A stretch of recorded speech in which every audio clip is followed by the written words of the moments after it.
about the problems in the running game? They were better than we were up front physically. Those are the problems. So, I mean, if you're looking for anything else, you're not going to find it. They had 7 guys in the box, played a lot of two deep, and we didn't run it. Some general thoughts on the game, Coach? We played sloppy, inconsistent. At times did some pretty decent things, but couldn't finish. You know, we just didn't finish. There was something always unexecuted, one place or the other, on either side of the ball. I mean, they were 10 of 18 on third down on defense, and we were 2 of 12 on the other side. So we didn't stay on the field. We really couldn't get off the field too well. And it was always something unexecuted, one way or the other. So that's my fault. I got to do a better job. Did the team seem uninspired? No, I don't think so. I think they came out and played pretty good in the beginning of the game. I mean, we put the defense out there. They had a 3-and-out stop. We brought the offense out there, and they went down the field and got a score. I thought that we were on our way to one of those kind of games, maybe a little bit like we had last week. But that wasn't the way it went. Tony, are we not seeing the pass rush, or does that really concern you? Well, I mean, you know, I was asked that question this week a couple times, and I answered it this way. It does concern me. You know, I'm not one of these big believers that the only way that you can get a rush is to create a rush. I think you got to have a rush. And, you know, you got to be able to get to the quarterback with 4 people in this league and play coverage, or else you're going to expose those corners, and we're going to be writing about Vontae and Sean. That's what we're going to be writing about.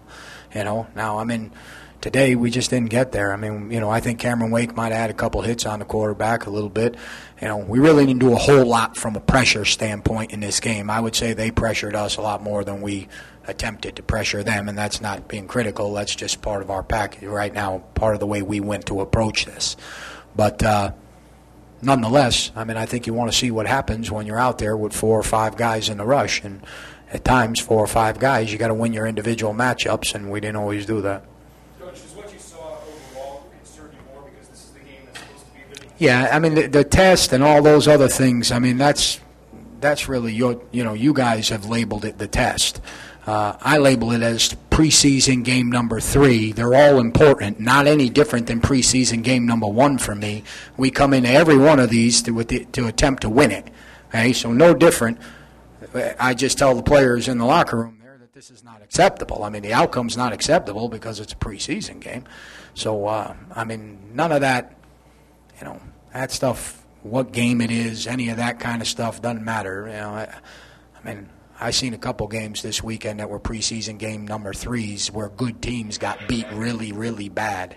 Hey, I don't think that means they ain't good. However, hey, we didn't do some things well today. I mean, the penalties, we turned the ball over one time. You know, I mean, those kind of things, you know, it's just sloppy inconsistencies. That's what concerns me, not the number game it is. How about the drop passes? Yeah, it's a concern, sure. I mean, you know, we caught them last week. We didn't catch them this week. So, I mean, I would say that's a concentration thing. Does tonight's performance change your game plan going into Game 4? Will we see more of the starters? No, it doesn't really change my thought process as far as the way I'll approach the game, okay? And I really hadn't said how I'll approach the game. However, it might change my thought process on how I approach the next 3 days of practice. Well, I thought that Chad Henne went out there today, and I thought for a while he played pretty good. I mean, I really did. I thought he had some drops early on in the deal there, and I thought he threw some really good balls. You know, the one I wish he would have, that I think he wishes he would have had back is the third down play that ended up being towards our sideline to Brandon there. Okay, kind of a little flag corner type route there. I think he felt like he put air on it early, and that one just kind of got away from him a little bit. But other than that, I thought really Chad made some pretty good throws in the game. You know, later in the game there was one on their sideline where they kind of rolled the coverage to Brandon in that situation, and they pressured him, so he had to throw the ball out of bounds. I mean, it was just a throwaway ball at that point. If he forced it, it would have been an interception.